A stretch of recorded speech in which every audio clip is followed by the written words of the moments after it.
Ben picked up the Washington Post this morning. There's a big picture of Jason Kander and a big profile by Ben Terris. What are you following him around for? What's he up to? This is a guy, to remind us, we all discovered him when he was running against Roy Blunt for senator. So most people remember Jason Kander, who was running for Senate, because he had an amazing ad, which was putting together a gun blindfolded. It was this fantastic ad where basically he was saying the NRA is accusing me of being a gun grabber, but look at me. I was in the military. I know how to use a gun. What's his background?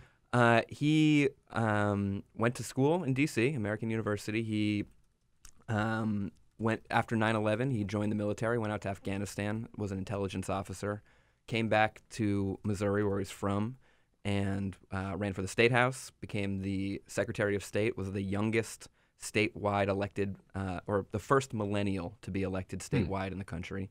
And then he ran as a 35-year-old against Roy Blunt for Senate. And the race was very close. He did not win.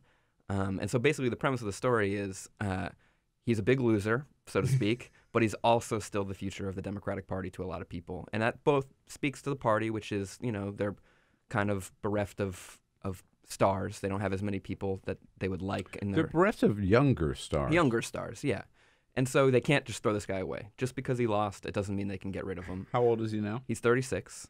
And after losing, he gave a really good concession speech that he didn't write beforehand, where he basically urged young people to stay in politics. You can't just leave because you don't like the result. In fact, you have to, redouble your efforts. And he took his own advice, and within a couple weeks, he started a nonprofit called Let America Vote, which is to combat voter suppression, and is basically like a campaign structure. So he has been raising money to go travel around and speak to people about, the future of the Democratic Party, but also raising money to fight Republicans who are bad on, voter suppression laws to him. Mm-hmm. They pick folks that they want to, just like the Gabby Giffords on guns. It's like they put money into races to fight Republicans, basically. Is this a Missouri effort or a nationwide It's nationwide. So they just opened up like an office in Manassas to start doing Virginia Manassas? races. Yep. They're doing Virginia races because that's,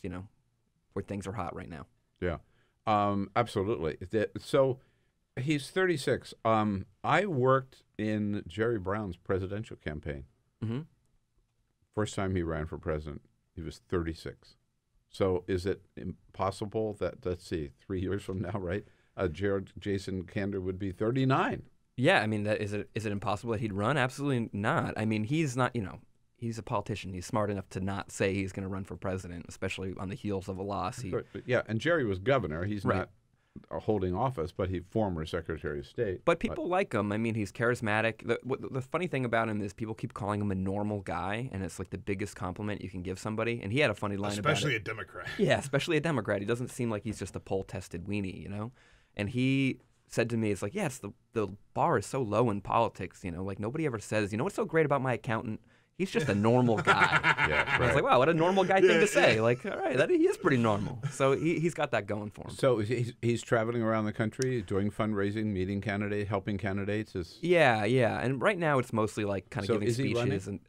And I couldn't tell you. I mean, he'll run for something He'll at run some again point. for something. Absolutely. Even he admits that, if there's an election that he can see himself running for, he will run. But it's hard to say what he'll do now.